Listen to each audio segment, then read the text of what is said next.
আল্লামা সাঈদী যখন প্রথম দিন পার্লামেন্টে আসলেন, পার্লামেন্টের মেম্বার হয়ে, উনি দেখলেন পার্লামেন্টে এসে যে সব এমপি, মন্ত্রী, mayor, member of the parliament সবাই স্পিকারের সামনে মাথা ঝুঁকিয়ে ঝুঁকিয়ে ভেতরে আসতেছে।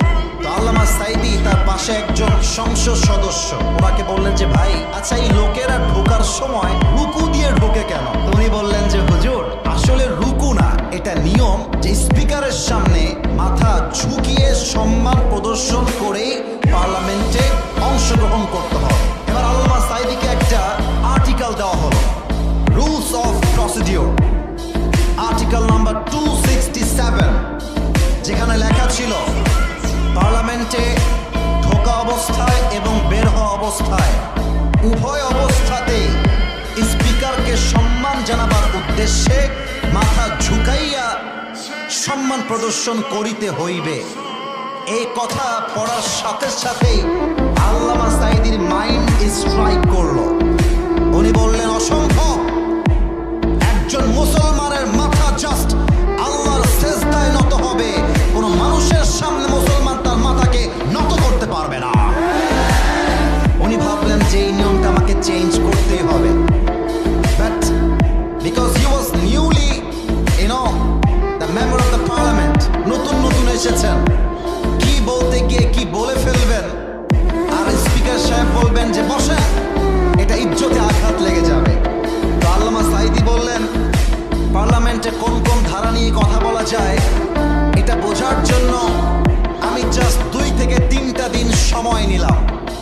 2-3 দিন অবজারভেশন করার পরে পয়েন্ট অফ অর্ডারে দাঁড়ালাম, দাঁড়িয়ে বললাম, মাননীয় স্পিকার সাহেব, আপনাদের এখানে আইন করা হয়েছে, কোন পার্লামেন্টের সদস্য যদি ঢুকতে চায় এবং বের হতে চায়, উভয় অবস্থাতেই তাকে স্পিকারকে সম্মান জানাবার উদ্দেশ্যে মাথা ঝুঁকাইয়া সম্মান প্রদর্শন করিতে হইবে। আমি কোরআন থেকে বলতে চাই, হাদিস থেকে বলতে চাই, তিনি দলিল দিয়ে 15 মিনিট বুঝাই দিলেন, মুসলমানদের মাথা জাস্ট আল্লাহর সামনে নত হবে, কোনো মানুষের সামনে নয়।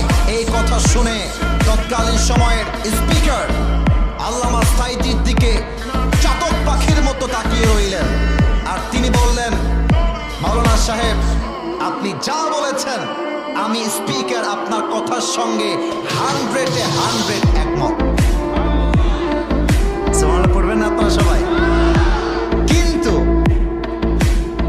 পার্লামেন্টের কোনো আইন এভাবেই চেঞ্জ করা যায় না, আপনাকে বিধি মোতাবেক নোটিশ দিতে হবে, সেই নোটিশ কমিটিতে উঠবে, আলোচনা হবে, সিদ্ধান্ত হবে, তারপরে আমার কাছে আসলে রুলিং যাবে।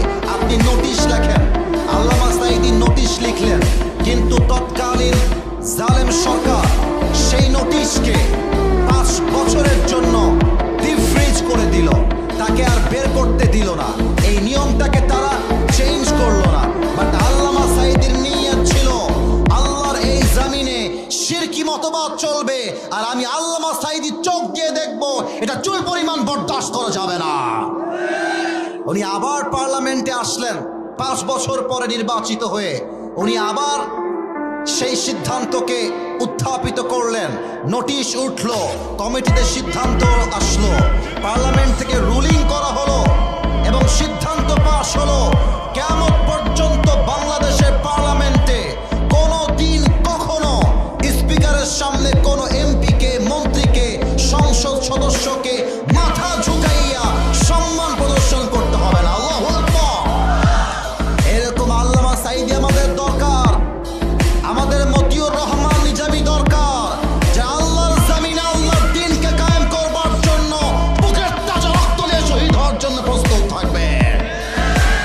আল্লাহ সেই ঈমান আমাদের দান করুন, পড়েন সবাই আমিন।